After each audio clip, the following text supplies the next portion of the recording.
લીંબા દુધનામાં ગુનાખોરી વધી, મહિલા ડીસીપીનું બાઇક પર પેટ્રોલિંગ, પોલીસને જોઈ અસામાજિક તત્વોમાં નાસભાગ મચી, ઘર પાસે રમી રહેલા બાળકો પણ ડરના માર્યા ભાગ્યા. સુરત, લીંબાયત અને ઉધનામાં હત્યાના બનાવો સહિત ગુનાખોરી વધતા પોલીસે હવે નાની શેરીઓમાં પણ પેટ્રોલિંગ વધાર્યું છે. લીંબાયત અને ઉધનાની સાંકડી શેરીઓમાં પોલીસના મોટા વાહનો પ્રવેશી શકે તેમ ન હોય.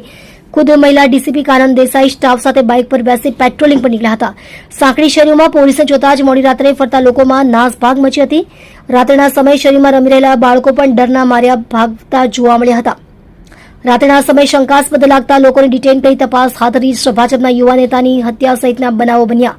સુરતના લીંબાયત અને ઉધના સહિતના વિસ્તારોમાં છેલ્લા 15 દિવસ દરમિયાન 8 હત્યાના બનાવો બની ચૂક્યા છે. દરમિયાન અન્ય ગુનાઓમાં પણ વધારો થયો છે.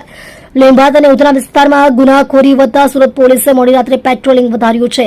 સુરત શહેરની સાંકડી ગલીઓમાં પોલીસના મોટા વાહનો પ્રવેશી શકતા ન હોય, બાઇક પર પેટ્રોલિંગ શરૂ કરાયું છે. સામાન્ય રીતે પોલીસ વિભાગમાં ઉચ્ચ કક્ષાના અધિકારીઓ, ખાસ કરીને ડીસીપી સ્તરના અધિકારીઓ પોતાની સરકારી એર કન્ડિશન્ડ ગાડીઓમાં ડ્રાઈવર અને સુરક્ષા કર્મીઓ સાથે પેટ્રોલિંગ કરતા નજરે આવતા હોય છે.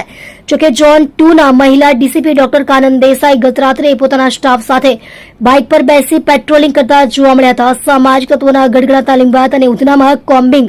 સુરત શહેરનો લીંબાયત અને ઉધના વિસ્તાર ભૌગોલિક રીતે ખૂબ જ ગીચ અને સંવેદનશીલ માનવામાં આવે છે.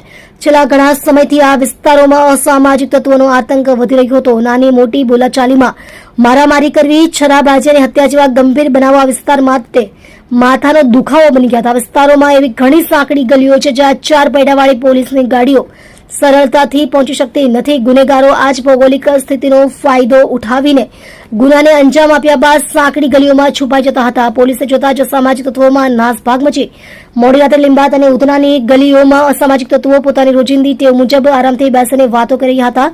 રાત્રિના સમયે પોલીસને બાઇક પર જોતા જ નાસભાગ મચી હતી. લોકોની સાથે સાથે શેરીમાં રમી રહેલા બાળકો પણ ડરના માર્યા ભાગતા જોવા મળ્યા હતા.